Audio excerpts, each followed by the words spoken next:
Shalom, selamat pagi Bapak Ibu Saudara Tuhan, selamat hari Minggu. Kita berjumpa kembali di ibadah online pagi hari ini. Hari ini hari yang istimewa karena kita sama-sama akan merayakan hari Pentakosta, hari di mana Tuhan mencurahkan Roh Kudus untuk setiap kita. Dan kita percaya kita akan sama-sama diberkati lewat ibadah pagi hari ini. Oleh karena itu, kita siapkan ibadah ini dengan sebaik mungkin. Yang pertama, mari siapkan waktu. Yang kedua, siapkan tempat yang terbaik di rumah Bapak Ibu Saudara. Yang ketiga, Bapak Ibu boleh bagikan link YouTube ini ke saudara-saudara atau rekan-rekan kerja yang membutuhkan ibadah online ini. Yang keempat, paling tetap kita menghormati dan menghargai hadirat Tuhan supaya kita sama-sama diberkati lewat ibadah online pagi hari ini. Haleluya, amin.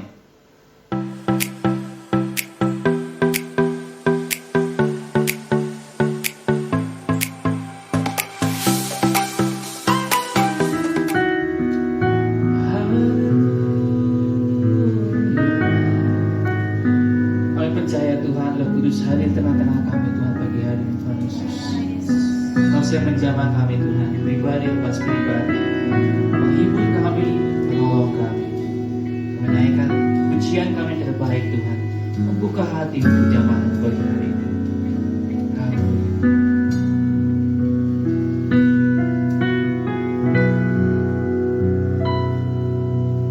Roh Kudus, Kau hadir di sini.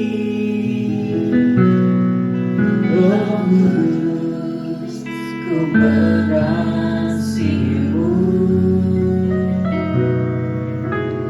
Kau lembut, Kau manis, Kaulah penghiburku, penolongku, diutus Bapa-Ku.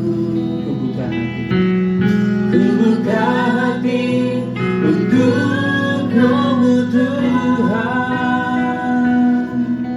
Ku buka hati menyembah-Mu Yesus. Jamahlah kami, penuhi kami dengan kuasa Allah Maha-Tinggi.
dalam hati kami Tuhan lebih lagi Tuhan.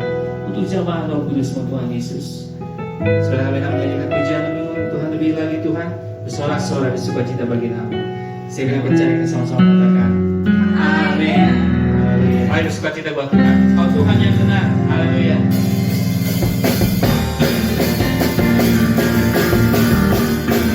Kalau kita percaya kita menyembah Tuhan yang benar dalam hidup kita. Haleluya. Amin.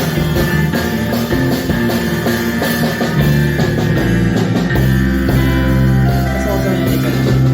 Kau hidup hatiku dan kau kota bentengku, tak ada ku ragu.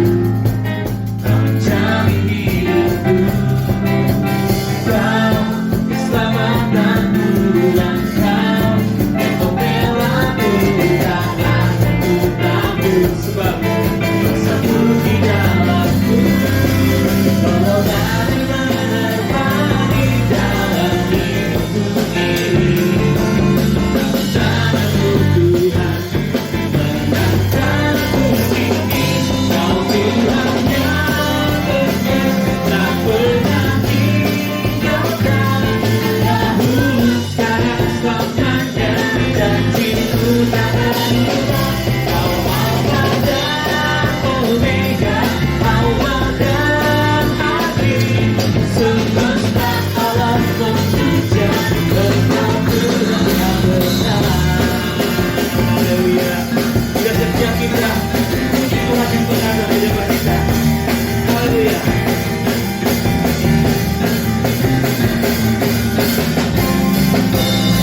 Anak-anak iman kita, bahwa Dia Kau hidup batuku dan Kau kota bentengku, tak ada ku ragu. Kau menjamin hidupku, kau keselamatanku dan kau yang pembelaku, tak akan ku takut. Kuasamu di dalamku, walau badai menerpa di dalam hidupku ini. Namun tanganmu Tuhan mengangkatku tinggi. Kau Tuhan yang benar, tak pernah tinggalkan. Dahulu, sekarang, janji-Nya tak berubah. Kau Alfa dan Omega, awal dan akhir. Semesta alam memuja Engkau Tuhan yang benar. Kau yang menjamin kami Tuhan, dan selalu Tuhan masih menjaga kami. Dan pernah Kau menjaga kami Tuhan. Engkau Tuhan yang benar. Haleluya.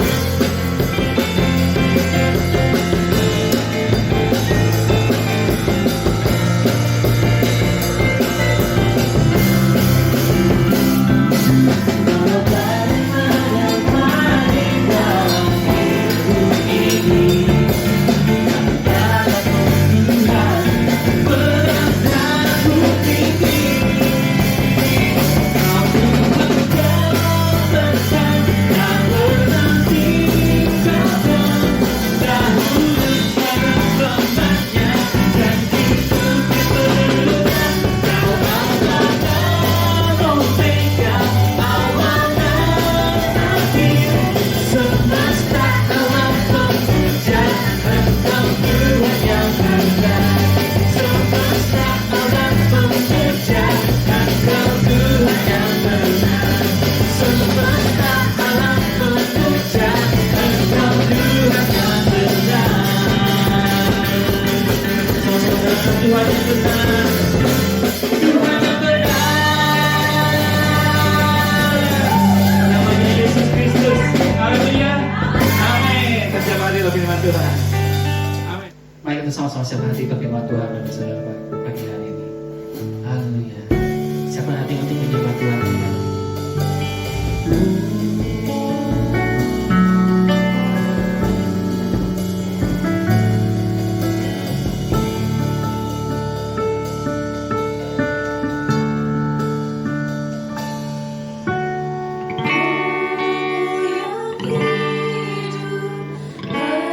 Penuhiku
sepenuhnya Tuhan.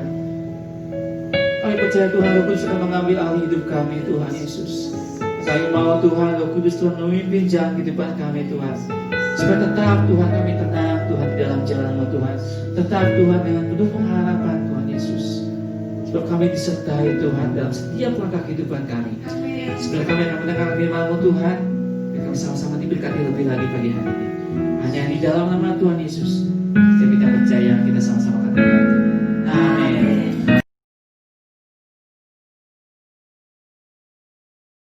Shalom bagi kita semua, kembali kita bisa beribadah. Walau sampai hari ini kita masih ibadah online, tapi kita berdoa supaya situasi ini cepat berlalu dan kita boleh sama-sama kembali untuk beribadah. Doa saya selalu biar pada masa pandemi COVID ini Tuhan selalu melindungi saudara, Tuhan menyertai, bahkan Tuhan memberkati kita semua. Nah, hari ini kita akan belajar firman Tuhan karena hari ini adalah hari Pentakosta, ya. Bagi orang Kristen ini adalah hari raya Pentakosta yang mungkin tidak terlalu terkenal seperti hari raya Paskah atau hari raya Natal. Tetapi justru di hari raya Pentakosta inilah gereja itu lahir. Jadi di hari Pentakosta lah ulang tahun gereja ya, gereja berdiri pada waktu hari Pentakosta. Nah, saya percaya Pentakosta bukan hanya sebagai peringatan, kita merayakan peringatan Pentakosta, tapi lebih dari itu, Pentakosta biar kita alami dalam kehidupan kita. Ya, baru-baru ini pemerintah sedang mau memulai yaitu situasi new normal. Apa itu new normal? Artinya perubahan perilaku kita untuk aktivitas yang normal. Dari yang biasanya kita melakukan aktivitas, sekarang ada kenormalan baru, gitu ya, yang kita tidak seperti biasanya melakukan hal-hal seperti yang dahulu. Ada waktu berubah, ada era yang berubah dalam new normal ini.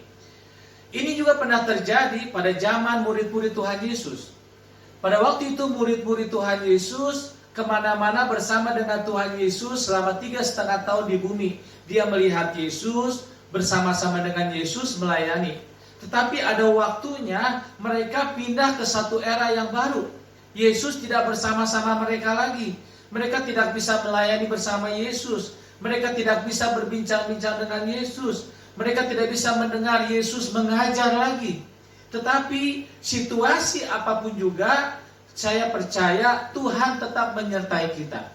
Seperti murid-murid Tuhan Yesus. Nah, hari ini saya akan ajak saudara untuk membuka Alkitab kita. Kita akan belajar sama-sama mengenai Pentakosta. Mari kita buka Alkitab dalam Kisah Rasul pasal yang kedua. Ya, saya akan baca saja satu ayat supaya waktunya juga bisa dapat gitu ya. Kisah Rasul pasal 2 ayat yang pertama berkata apa? Saudara siap diberkati Tuhan hari ini? Amin. Judul perikopnya adalah Pentakosta. Ya, mari buka sama-sama Alkitab kita. Kisah Rasul pasal 2 ayat pertama berkata demikian. Ketika tiba hari Pentakosta, semua orang percaya berkumpul di satu tempat. Ya, Alkitab mengatakan ketika tiba hari Pentakosta, semua orang percaya berkumpul di satu tempat. Nah, orang Yahudi itu mempunyai beberapa hari raya. Tetapi Pentakosta ini adalah salah satu hari raya orang Yahudi kedua yang cukup dikenal. Hari raya Pentakosta itu adalah hari raya 50 hari setelah hari raya Paskah. Kita tahu hari raya Paskah Yahudi itu adalah hari di mana keluarnya bangsa Israel dari Mesir, ya, pada waktu hari Pentakosta ini. Jadi orang-orang Yahudi itu merayakan hari Pentakosta. Pada zaman Perjanjian Lama, hari Pentakosta ini adalah untuk memperingati turunnya 10 perintah Allah di Gunung Sinai lewat perantaraan Musa. Ya, setelah bangsa Israel itu keluar dari tanah Mesir, di hari ke-50 turunlah Dasatita, 10 perintah Allah yang saudara bisa baca dalam Keluaran 20. Itu Pentakosta buat orang-orang Yahudi pada Perjanjian Lama memperingati turunnya 10 perintah Allah. Yang kedua, buat mereka orang Yahudi pada Perjanjian Lama, mereka mengucap syukur untuk panen. Karena waktu di padang gurun mereka tidak bisa bercocok tanam. Tetapi waktu mereka sampai ke tanah perjanjian, ke Kanaan, maka mereka mulai bercocok tanam. Dan hari hasil pertamanya itu dipanen sebagai ucapan syukur. Makanya orang Yahudi zaman dulu Pentakosta itu adalah hari di mana mereka memperingati 10 perintah Allah dan hari raya panen. Ketika tiba hari Pentakosta, semua orang percaya berkumpul di satu tempat. Kalau saudara baca Kisah 1 ayat 12, setelah murid-muridnya itu naik ke Bukit Zaitun melihat kenaikan Yesus ke sorga, maka mereka berkumpul di loteng Yerusalem. Untuk apa? untuk menanti-nantikan janji yang Yesus berikan kepada murid-muridnya. Karena sebelum Yesus naik ke surga, Yesus berjanji, Dia akan memberikan penolong, Dia akan memberikan Roh Kudus kepada murid-muridnya supaya mereka tidak menjadi yatim piatu. Ya, hal yang baik adalah setelah mereka melihat Yesus naik ke surga, mereka berkumpul menanti-nantikan. Di dalam kehidupan kita, terlebih dalam masa-masa COVID, pandemi COVID seperti ini, saya selalu hadir hampir tiap hari, kalau saya tidak ada halangan, untuk hadir dalam mesbah keluarga. Saya mengajar jemaat supaya dalam situasi seperti ini, kita bisa sama-sama berkumpul keluarga untuk menanti-nantikan Tuhan. Karena kalau kita menanti-nantikan Tuhan, saya percaya ada kekuatan baru dalam kehidupan kita. Mari kita baca dulu coba Yesaya 40 ayat 31. Yesaya 40 ayat 31. Nanti kita akan kembali lagi kepada kisah para rasul. Yesaya 40 ayat 31, ya, Saudara bisa melihat dan membuka Alkitab kita. Berkata demikian. Tetapi orang-orang yang menanti-nantikan Tuhan mendapat kekuatan baru. Bagaimana kita dalam keadaan seperti COVID ini kita bisa mendapat kekuatan baru, yaitu dengan menanti-nantikan Tuhan. Murid-murid itu menanti-nantikan Tuhan di loteng Yerusalem. Dia berdoa, dia memuji Tuhan, dia menanti-nantikan Tuhan. Alkitab berkata orang yang menanti-nantikan Tuhan mendapat kekuatan baru. Mereka seumpama raja wali yang naik terbang dengan kekuatan sayapnya. Mereka berlari tidak menjadi lesu. Mereka berjalan tidak menjadi lelah. Artinya di dalam masa seperti ini, kalau kita menanti-nantikan Tuhan, Alkitab berkata ada kekuatan baru yang Tuhan berikan. Supaya kita berlari tidak lelah, berjalan tidak lesu. Menghadapi masalah, pergumulan, problem dalam hari-hari seperti ini, saya percaya kalau kita banyak menanti-nantikan Tuhan, kita mendapat kekuatan yang baru dan kita tetap berjalan dalam masa-masa yang sukar ini. Karena itu murid-murid Tuhan Yesus juga, mereka pada hari Pentakosta berkumpul untuk apa? Menanti-nantikan Roh Kudus. Mari kita baca ayat yang kedua, berkata apa? Kita baca ayat yang kedua. Tiba-tiba turunlah dari langit suatu bunyi seperti tiupan angin keras yang memenuhi seluruh rumah di mana mereka duduk. Pada waktu mereka sedang berkumpul, Alkitab berkata tiba-tiba turun dari langit suatu bunyi tiupan angin yang keras. Tiba-tiba.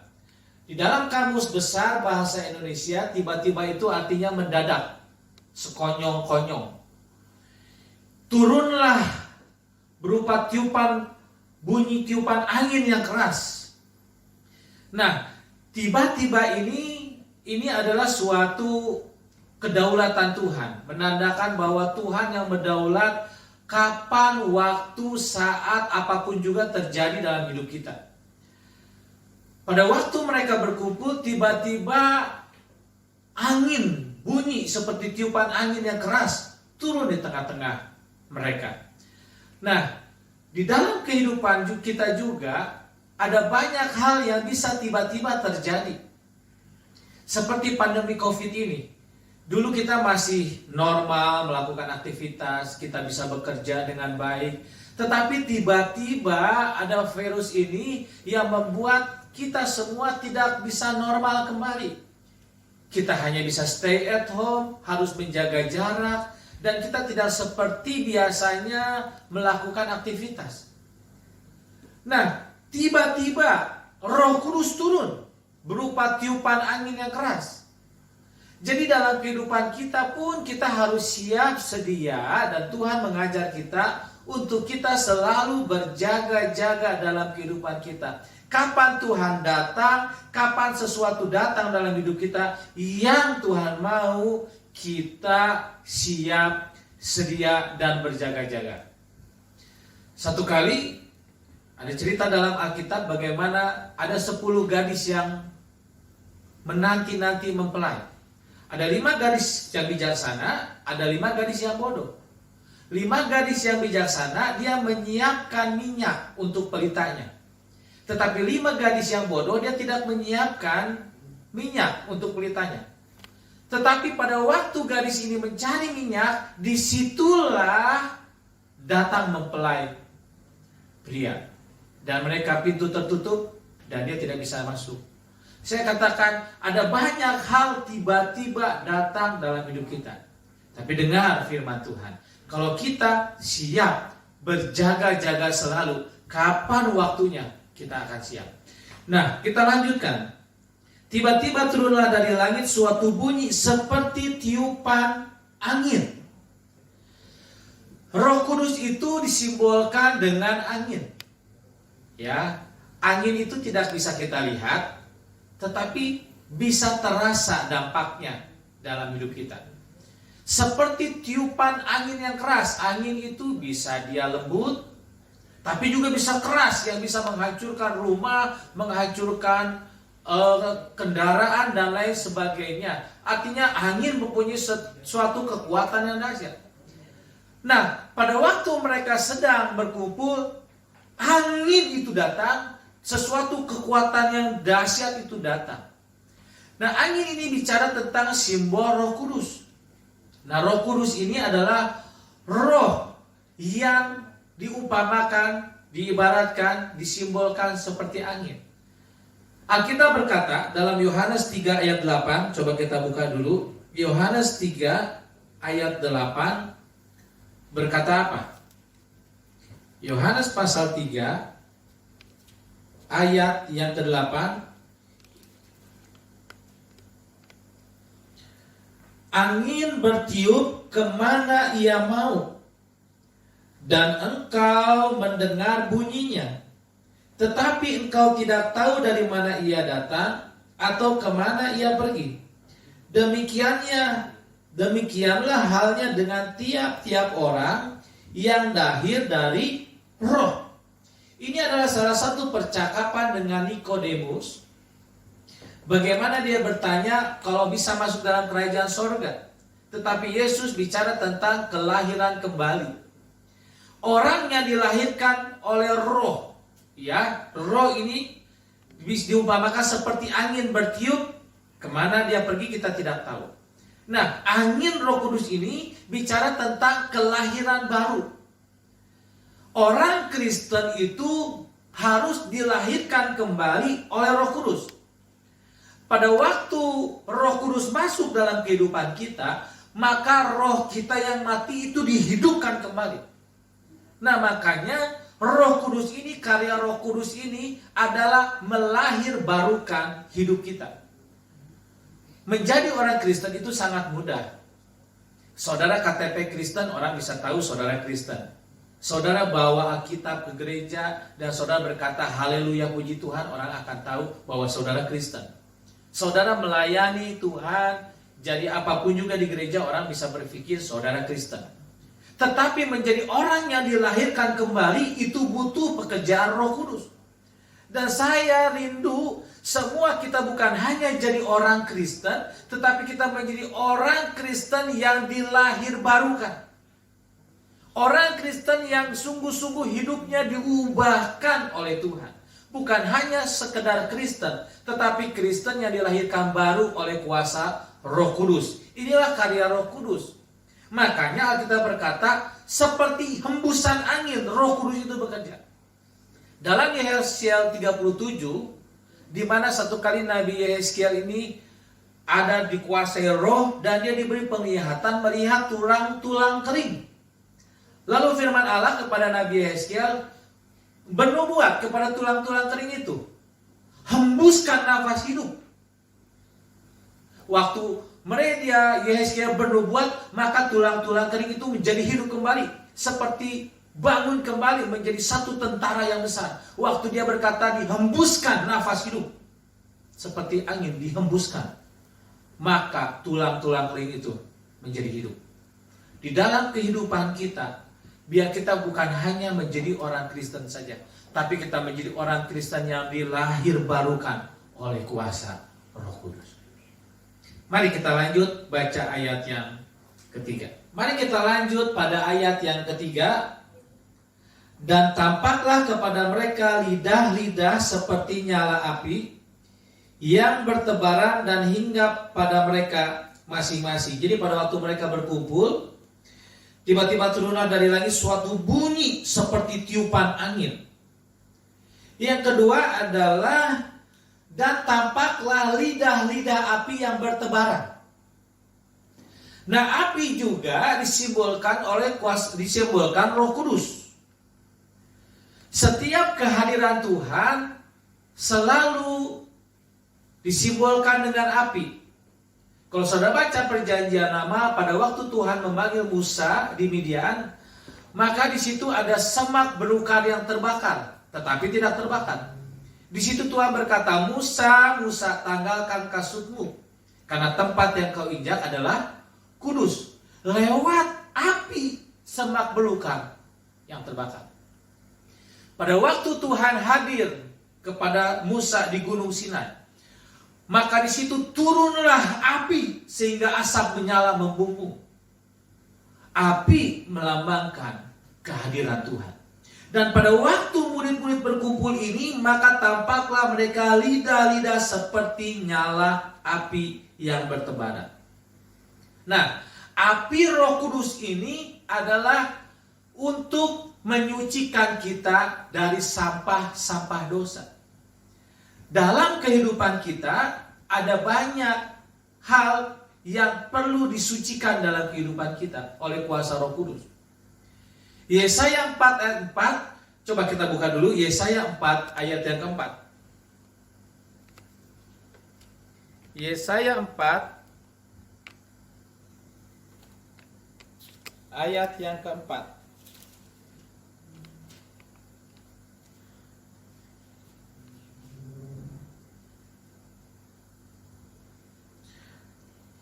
Ya, Yesaya 4 ayat keempat. Apabila Tuhan telah membersihkan kekotoran putri Sion dan menghapuskan segala noda darah Yerusalem dari tengah-tengahnya dengan roh yang mengadili dan yang membakar. Jadi api Roh Kudus ini juga bicara tentang Roh Kudus yang membakar dosa kita. Roh Kudus yang menyucikan dosa kita. Sampah-sampah dosa kita dibakar oleh kuasa Roh Kudus. Bukankah dalam hidup kita ada banyak dosa-dosa yang kita lakukan? Dan saya mau bilang, kalau kuasa Roh Kudus, api Roh Kudus itu datang dalam hidup kita, maka kita bisa dosa kita dibakar dan hidup kita disucikan, dikuduskan, dipisahkan, sehingga kita benci terhadap dosa. Kita memang masih hidup di dunia, kita bisa berdosa. Tetapi kodrat kita bukan melakukan dosa. Kodrat kita adalah hidup dalam kekudusan. Yang kedua, api Roh Kudus juga, kalau saudara baca Kisah Rasul pasal 1 ayat 8, kalau Roh Kudus turun ke atasmu, engkau akan menjadi saksiku. Yerusalem, Yudea, Samaria, sampai ke ujung bumi. Artinya Roh Kudus itu, api Roh Kudus membakar hidup kita, supaya kita hidup dalam kebenaran firman Tuhan. Ada banyak kita menjadi orang Kristen tapi tidak punya gairah dalam hidup kita untuk hidup dalam kebenaran firman Tuhan. Kita masih hidup di dalam kesenangan-kesenangan duniawi. Kita tidak sanggup, kita tidak mempunyai gairah, kekuatan untuk hidup dalam kebenaran firman Tuhan. Dulu sebelum saya dipenuhi dengan Roh Kudus, dibaptis dengan Roh Kudus, sepertinya membaca Alkitab atau doa itu menjadi hal yang sangat berat dalam hidup saya. Tetapi waktu Roh Kudus membaptis saya, kita dipenuhi dengan Roh Kudus, maka ada satu gairah dalam hidup kita untuk kita punya kerinduan hidup dalam kebenaran firman Tuhan. Hidup dalam gairah melakukan firman Tuhan. Artinya api Roh Kudus memberikan power kepada kita. Kuasa itu untuk kita bukan sekedar menjadi orang Kristen, tetapi kita hidup di dalam kebenaran firman Tuhan. Ya, saya rindu, makanya Pentakosta ini bukan hanya menjadi satu peringatan bagi kita, tapi Pentakosta ini bisa kita alami dalam hidup kita. Semua kita, waktu kita mengalami kuasa Pentakosta itu, kita punya kerinduan untuk hidup di dalam kebenaran. Yang kedua, api Roh Kudus ini membawa kita untuk kita memiliki hati yang bergairah untuk jiwa-jiwa. Ya, kita berkata kalau kamu dapat kuasa Roh Kudus, kamu akan menjadi saksiku. Yerusalem, Yudea, Samaria sampai ke ujung bumi. Kita bukan hanya memikirkan diri kita sendiri. Fokus kita bukan hanya kepada kita, tapi fokus kita kepada pekerjaan Tuhan. Fokus kita kepada apa yang Tuhan sudah kerjakan selama 3,5 tahun di muka bumi ini. Dan kita juga punya gairah untuk melakukan kehendak Bapa. Amin. Mari kita lanjut ayat yang keempat. Ayat yang keempat berkata, maka penuhlah mereka dengan Roh Kudus, lalu mereka mulai berkata-kata dalam bahasa-bahasa lain, seperti yang diberikan oleh Roh itu kepada mereka untuk mengatakannya. Coba langsung ayat 11 supaya kita bisa mempersingkat waktu. Ayat 11 berkata, baik orang Yahudi maupun penganut agama Yahudi, orang Kreta dan orang-orang Arab, kita mendengar mereka berkata-kata dalam bahasa kita sendiri tentang perbuatan-perbuatan besar yang dilakukan Allah. Bukan hanya bunyi tiupan angin, bukan hanya lidah-lidah api yang bertebaran, tetapi yang berikutnya adalah mereka penuh dengan Roh Kudus dan mulai berkata-kata dengan bahasa-bahasa yang lain yang diberikan oleh Roh itu kepada mereka untuk mengatakannya. Bahasa-bahasa yang lain yang diberikan Roh kepada mereka. Nah, saudaraku, di situ ada banyak orang-orang yang memiliki bahasa yang berbeda. Alkitab berkata ada orang Partia, Media, Elam, Mesopotamia, Yudea, Kapadokia, ya, ada orang Arab, Libya berkumpul di Yerusalem. Kenapa? Karena saya bilang tadi, hari Pentakosta itu adalah hari di mana orang-orang Yahudi itu datang ke Yerusalem untuk memperingati hari Pentakosta itu. Jadi diaspora, orang-orang Yahudi yang tersebar di mana-mana, mereka harus kembali ke Yerusalem untuk memperingati hari Pentakosta. Ya, makanya ketika bunyi suara itu ada, orang-orang itu berkumpul. Mereka mendengar orang-orang ini berkata-kata dengan bahasa-bahasa yang lain. Ada yang berkata dengan bahasa Arab, Mesopotamia, Media, Elam. Mereka menjadi bingung. Loh, dari mana ini orang-orang kok bisa berkata-kata? Padahal mereka tidak pernah belajar bahasa. Dan kalau saudara baca ayat yang ke-7 pun, mereka semua tercengang-cengang dan heran. Lalu berkata, bukankah mereka semua yang berkata-kata itu orang Galilea? Mereka berkata, bukankah mereka ini orang Galilea? Kenapa orang Galilea? Karena orang Galilea itu mempunyai satu dialek yang khas. Contoh ya, kalau kita dalam beberapa suku kita mempunyai dialek yang gak usah ngomong bahasanya pun kita bisa tahu. Kalau misalnya ada orang yang berkata, coba tolong apakan dulu itunya itu supaya kita bisa itukan dulu apanya. Nah ya, misalnya, hei kau mau kemana? Macam mana kau?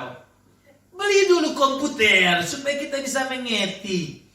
Nggak usah ngomong bahasanya, kita bisa tahu kira-kira ini orang dari mana. Hah? Korea Utara, ya. Jadi lagi dialeknya pun mereka ketahuan. Nah, mereka berkata, bukankah mereka orang Galilea? Dan kebanyakan murid-murid Tuhan juga itu bukan orang terpelajar, mereka nelayan yang tidak bisa mengerti. Tetapi waktu mereka penuh dengan Roh Kudus, mereka mulai berkata-kata dengan bahasa-bahasa yang lain, yang dimengerti oleh orang Mesopotamia, dimengerti oleh orang Arab, orang Media, orang Libya. Mereka mengerti. Dan mereka berkata-kata tentang perbuatan-perbuatan Tuhan yang besar. Di dalam terjemahan memang bahasa-bahasa lain ini bicara tentang bahasa roh. Ya, glossolaleo.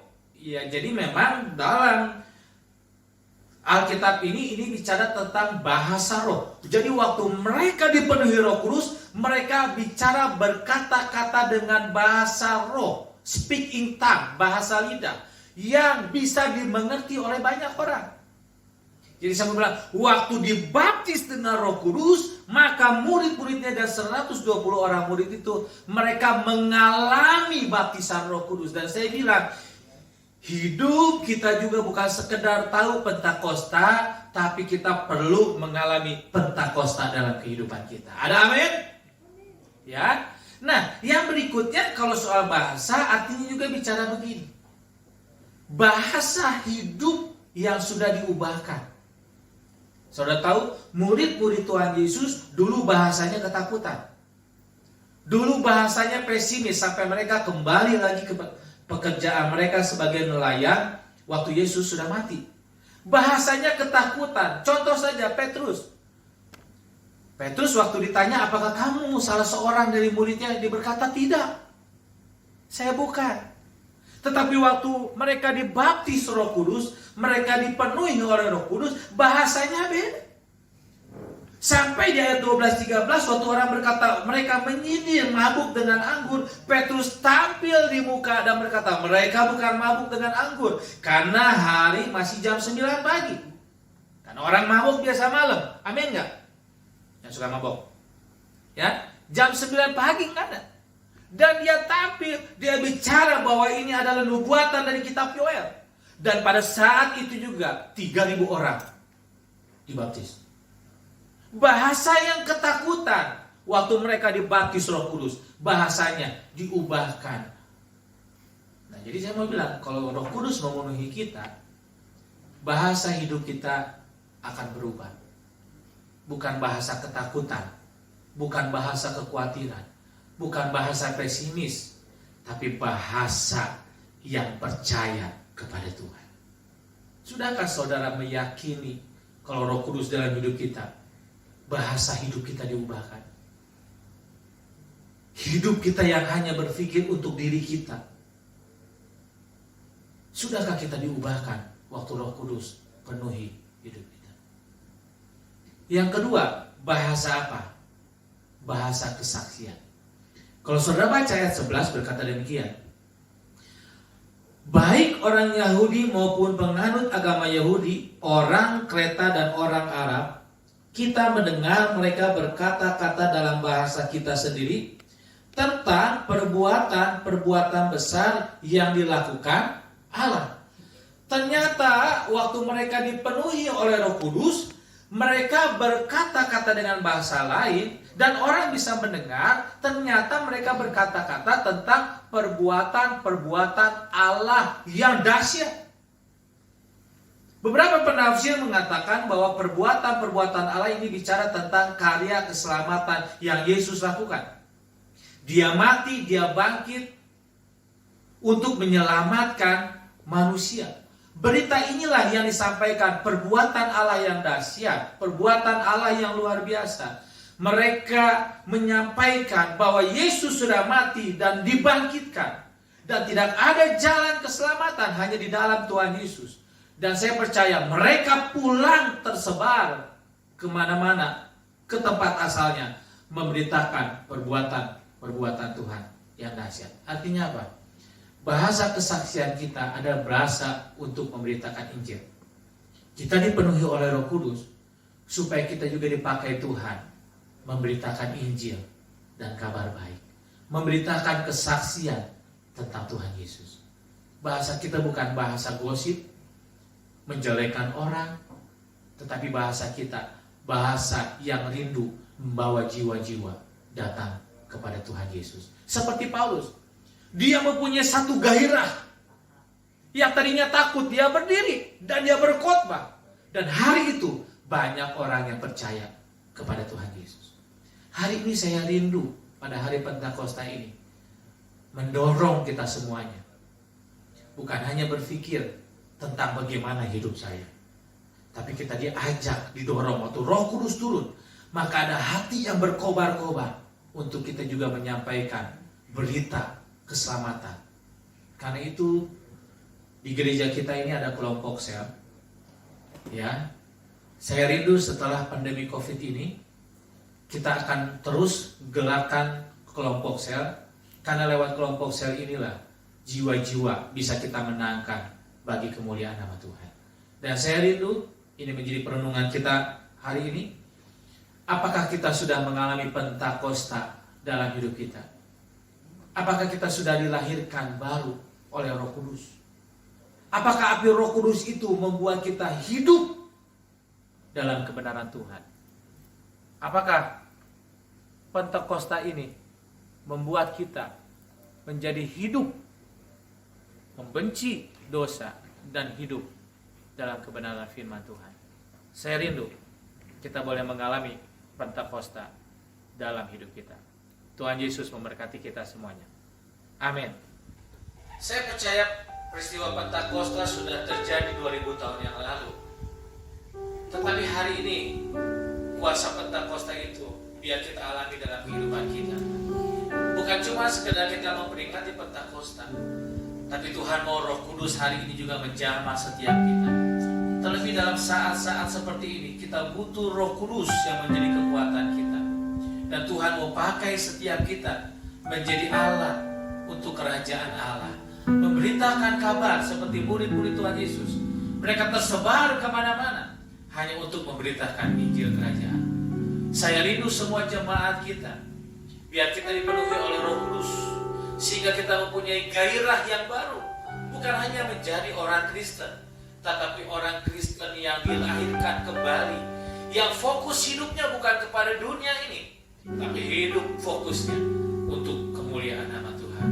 Mari siapkan hati kita, kita nyanyi dulu satu pujian, dan saya percaya Roh Kudus akan menjamah kita hari ini di rumah-rumah.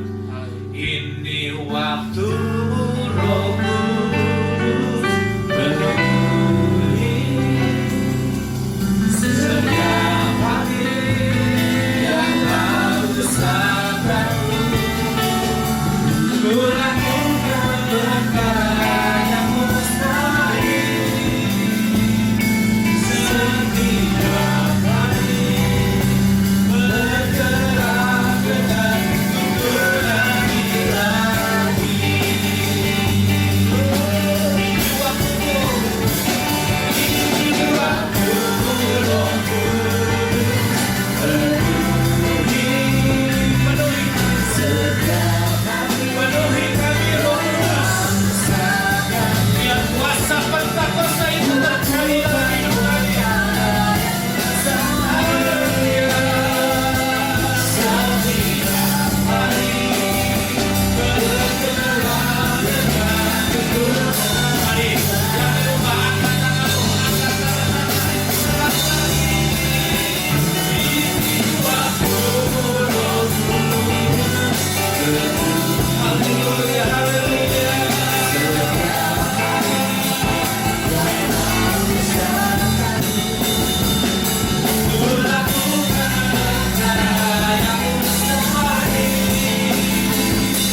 membuat kami bergairah dalam mengikuti. Amin.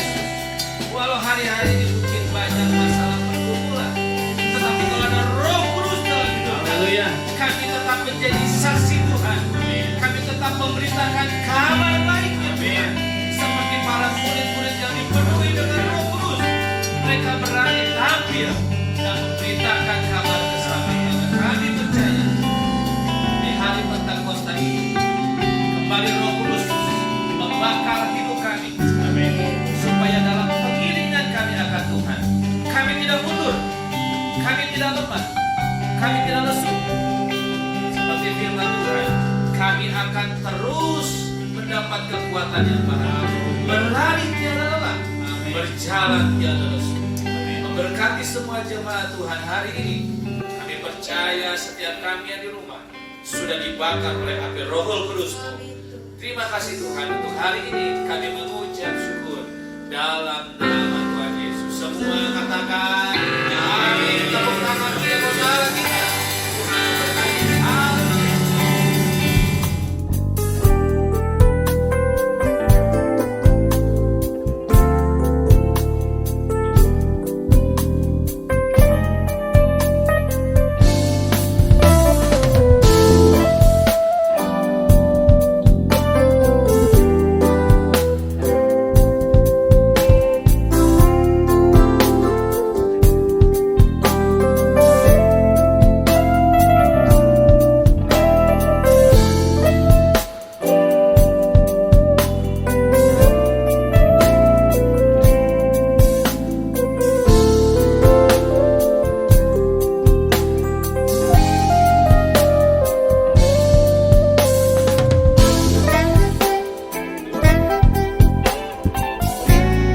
Amin.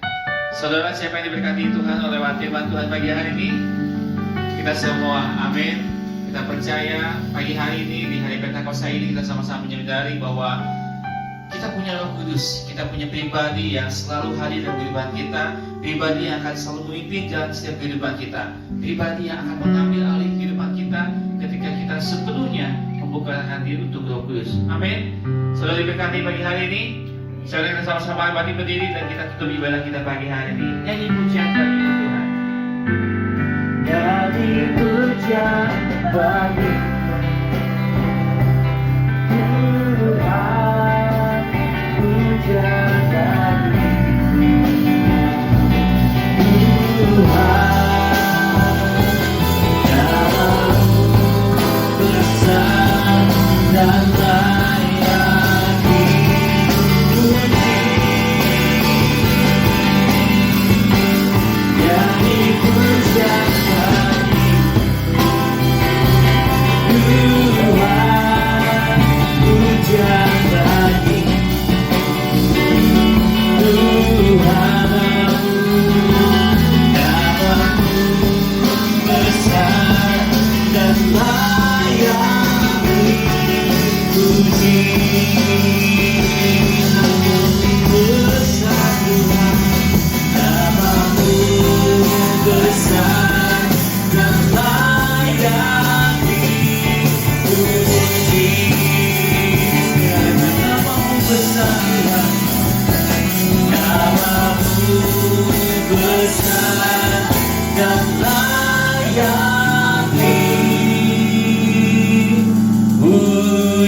Bapak, terima kasih untuk pagi hari ini Bapak. Terima kasih untuk setiap kami Tuhan yang boleh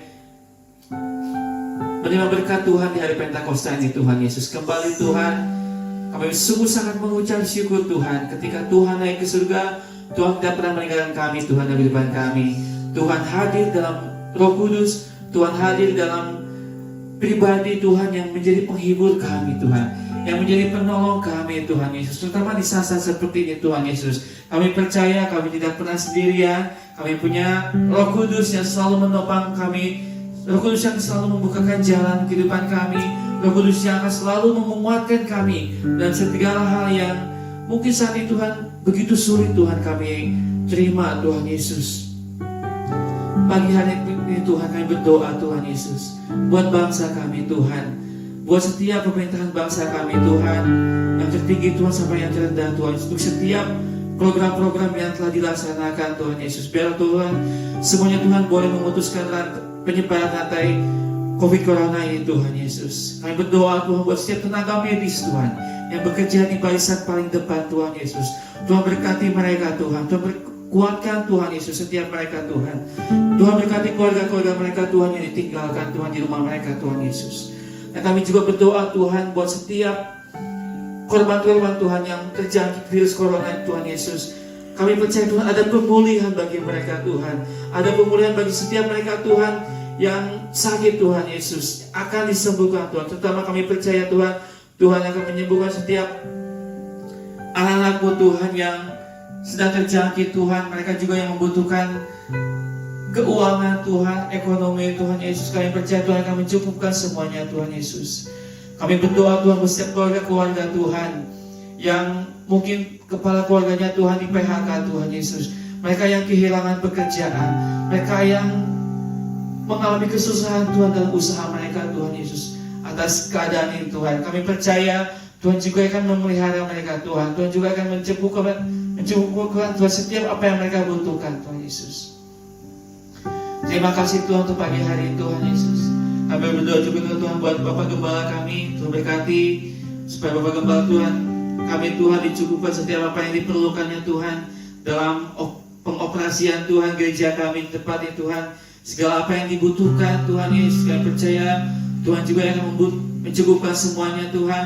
Juga Tuhan yang akan mencukupkan setiap kebutuhan keluarga Bapak Gembala kami Tuhan Yesus. Berikan hikmat marifat Tuhan kepada Tuhan supaya dapat memimpin setiap jemaat Tuhan, setiap keluarga-keluarga yang ada di gereja kami Tuhan, dengan pimpinan dari Bapak Gembala Tuhan Yesus. Terima kasih Tuhan Yesus, kami akan tutup ibadah kami pagi hari Tuhan dengan berkat Tuhan.